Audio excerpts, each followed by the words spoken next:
To believe the holidays are upon us, and that means plenty of opportunities to overeat. And for diabetics, that can be a huge problem, and that's because just about everything you eat affects your blood sugar. Exactly. So true. Our chief health editor, Dr. Partha Nandi, is here now. And Dr. Nandi, this really can be a challenge if you have diabetes, especially during the holidays. I do, but I don't want to freak everybody out. I think you can still enjoy yourselves, and it's kind of the same adage we've talked about, everything in moderation. If you do that, you'll be fine. Let's talk about carbs. People think all carbs are bad.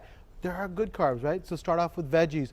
Get your appetite decreased. Avoid the simple sweets, so avoid the desserts if you can. And watch your entire carbohydrate. If you're going to cheat and have a little dessert, then don't have, potato. So look at your entire carbohydrate and then stick with your plan. Don't, just because it's the holidays, it doesn't mean that you change your plan. Do everything you normally do.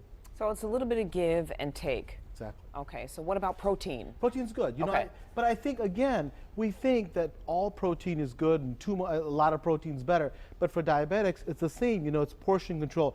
Remember, lean sources of protein. Lean, that doesn't mean a big old hamburger or like a big old piece of pork. It's like pork can be lean too, but the fatty portions of pork. You can have quinoa, you can have broccoli. Those are a nice source of protein. So again, in moderation, do what you normally do. If you know how to control yourself with protein, do the same thing. If you're going to cheat, you're going to pay for it. So if you're not diabetic, any tricks for everyone else? Absolutely. I think the same thing that I said with diabetes. Portion control. You can have a piece of pie, you can't have 12 pieces. You can't have it every single day. If you're invited to a potluck dinner, for example, bring a healthy treat, healthy snack, a healthy dish so that you can then take that instead of indulging in whatever stuff. Because you got 12 dishes of crap, that's all you got. If you got a good dish that you can have, then it gives you a break, whether you're diabetic or not.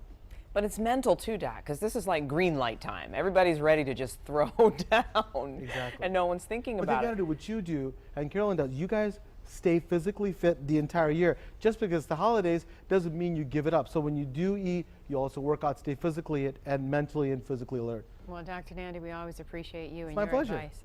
If you have a question, you can send them to Dr. Nandi at WXYZ.com.